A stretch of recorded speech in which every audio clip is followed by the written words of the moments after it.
Hi guys, welcome back to my YouTube channel Archituber. I'm Architect Vaibhavi and I make content related to architecture and interiors. If you are new here, please take a moment and subscribe to my channel below.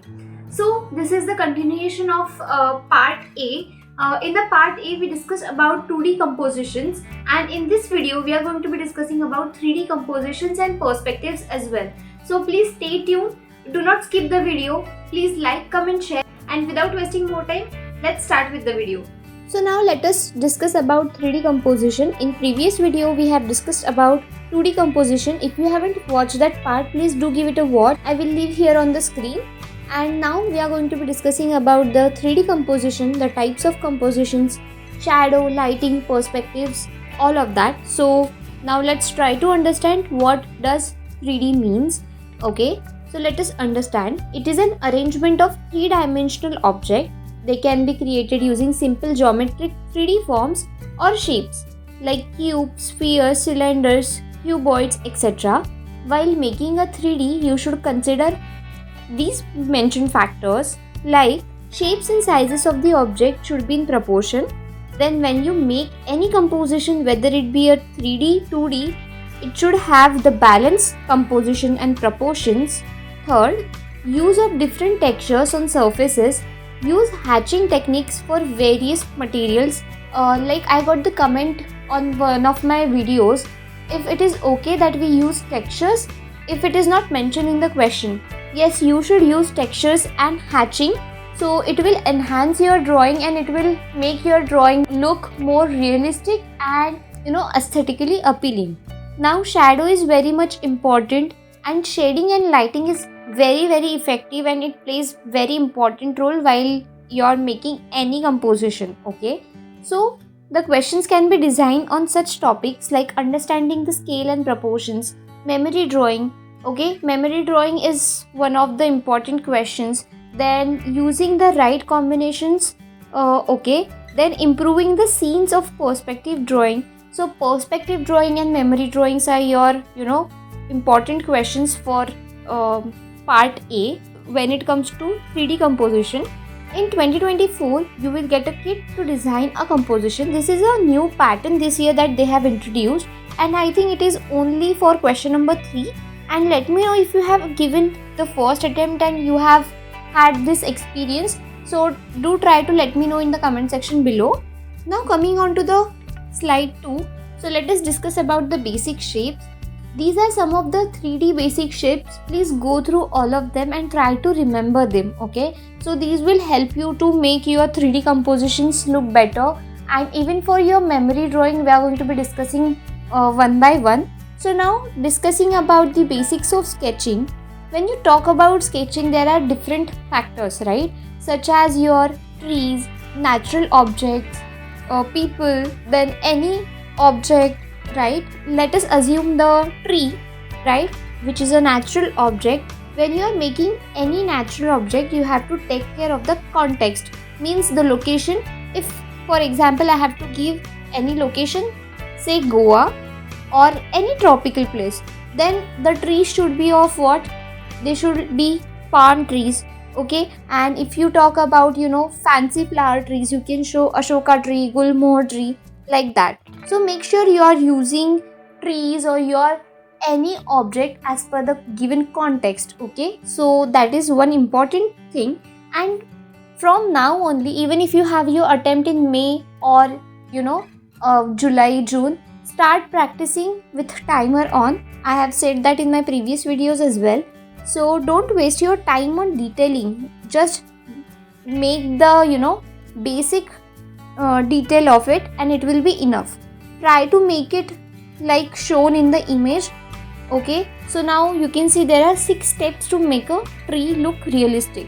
So try to make a tree using such step-by-step method, right? Now same discussing about object. If you see here this mug, they have given the basic structure of the mug.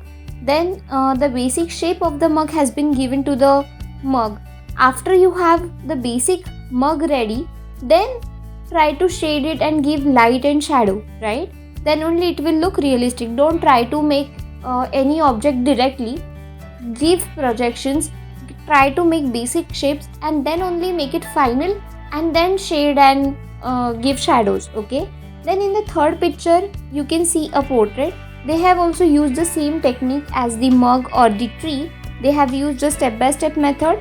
Okay, and try to give first basic shape that is required and then try to add features step by steps and then shadows, right? And do not forget about the time limit. Again I am saying this. Now if you see this 3D drawings, look at the basic shapes that has been used for the composition. Look at the hatching technique and shadow and technique that they have used. Now let's discuss about the one point perspective. The one point perspective has only one vanishing point on the horizon. Okay, what does that mean? Let's see. So when can you use such one point perspective to depict a view down to the street or railways or for any interior view? Okay, it is central perspective. I'll be teaching you how to draw 1 point and 2 point perspective only because these are the only basic and important perspectives that you'll be get asked in your examination. So if you see this perspective, you can see the vanishing point over here. This is the 1 point perspective and this is the interior view from the 1 point perspective. Okay. So let us start with our 1 point perspective. So here I am making a horizon. Okay, this is our horizon. Let me name it for your better understanding. Okay, then consider this as your vanishing point. This as your vanishing point. Okay, this is your horizon line. Okay, and from this particular vanishing line we are going to be making different lines at any angle. There's no rule as such you have to make particular angles. You can make any angles, right?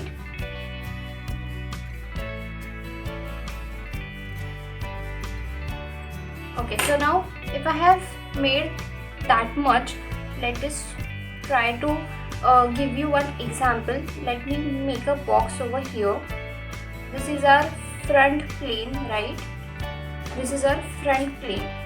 So if we have to make this particular box into a 1 point perspective, just join these edges to this, okay, this vanishing point like this.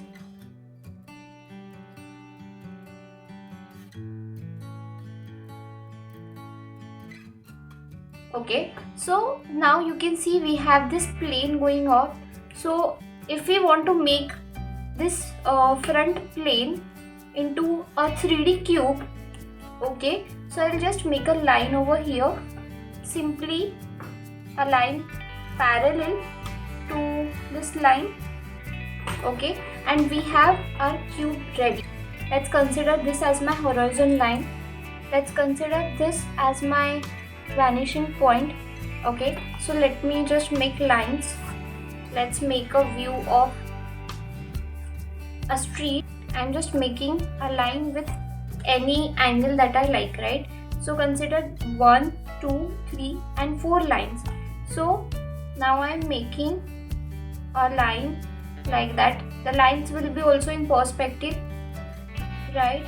Let's make a street view. This is just a basic example that I'm giving. On this side we discussed about the lights. Let's make this side trees. So trees will be also like that. I'm just giving you basic example.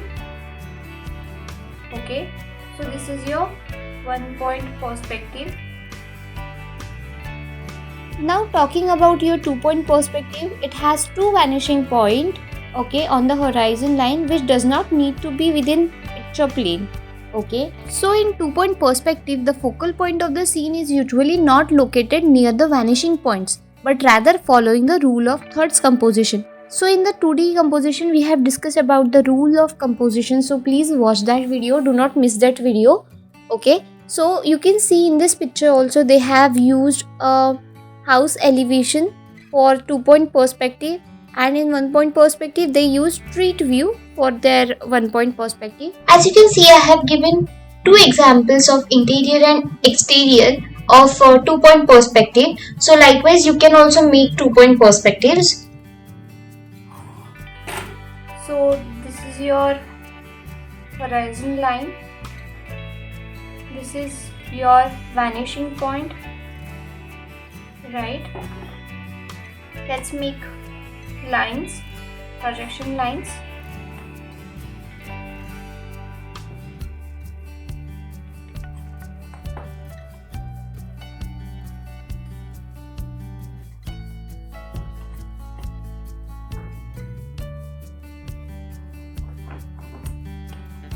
Right, and now let's make a building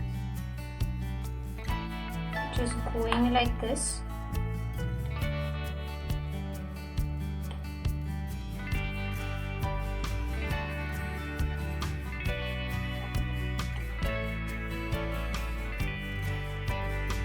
Even the doors and the windows of the building will be seen in perspective. Like, let's make a door over here. Okay, this is the line. Again, for let's make a parapet for this. Again, if I want to make a building behind this particular building, I'll simply take a projection again from here.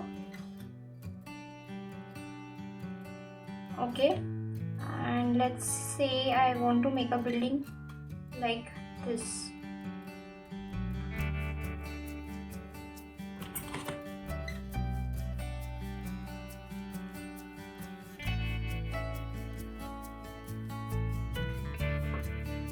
So this is again one building.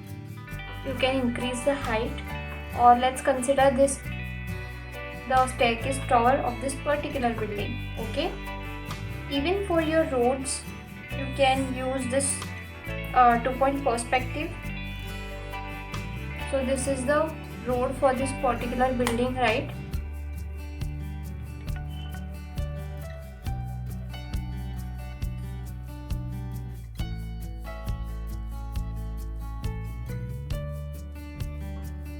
And let's make a tree over here.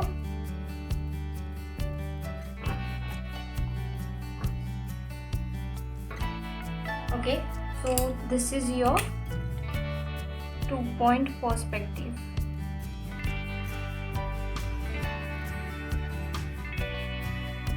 Now coming on to the 3rd-point perspective. 3-point perspective uses 3 vanishing points obviously, where 2 of them are on the horizon line and the third is either high above the horizon line or way below. There are 2 basic types of 3-point perspectives based on the position of the horizon line: worm's eye view and bird's eye view. Okay, so you have to make accordingly. So yeah, now talking about the worm's eye view, let me give you an example. If you look from the bottom to electrical transmission tower, okay, so you can see a perspective that is going on top, which is vanishing from the horizon. Okay, and then if you talk about the bird's eye view, if you see any building from the plane, let's assume, then you will see a building like this sorts, right, shown in the picture.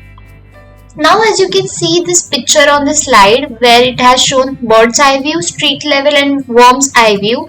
The street level shows your 2-point perspective, whereas your vanishing point with the worm's eye view shows your 3-point, and your bird's eye view also shows your 3-point perspective. Okay, so keep this picture in mind and then you will be able to figure out 2-point perspective and 3-point perspectives very clearly. Now talking about multi-point perspective, the last type of linear perspective is multi-point perspective. It is the case when there are more than 2 primary vanishing points on the horizon line. Surprisingly, this is the most common type of perspective we can observe in the real world. Here's when you should use multi-point perspective: when objects in our scenes don't lie in the same orthogonal grid, okay, when sketching curved roads, then when you want to add visual variation breaking out from a boredom of a single orthogonal grid, when sketching non-orthogonal objects like pentagon shapes, etc., Okay, so you can basically use this perspective for your memory drawing as well. Then talking about the curvilinear perspective. Curvilinear perspective is another type of projection different from all linear perspectives as it is introduces curves into the grid systems. The curvilinear perspective grids works with 4, 5, 6 primary vanishing points. They can be also divided into three categories. These three categories based on their vanishing points. So there are 4 vanishing point, 5 vanishing point and 6 vanishing points, right? 4 vanishing points known as cylindrical field of vision, then 5 vanishing points known as hemispherical field of vision and 6 vanishing points known as spherical field of vision. Okay, they won't ask you this type of question generally. They will ask you mostly about 1, 2 or 3 point perspectives, so prepare for that. But for your information, I have mentioned all the perspective types over here. And yes, with that we have discussed about the 3D compositions, and if you have any queries, please do let me know in the comments below. We can discuss over there. And you know the drill, please like, comment, share, and please subscribe to my channel below. I'll be back with yet another new video, and please till then take care and bye.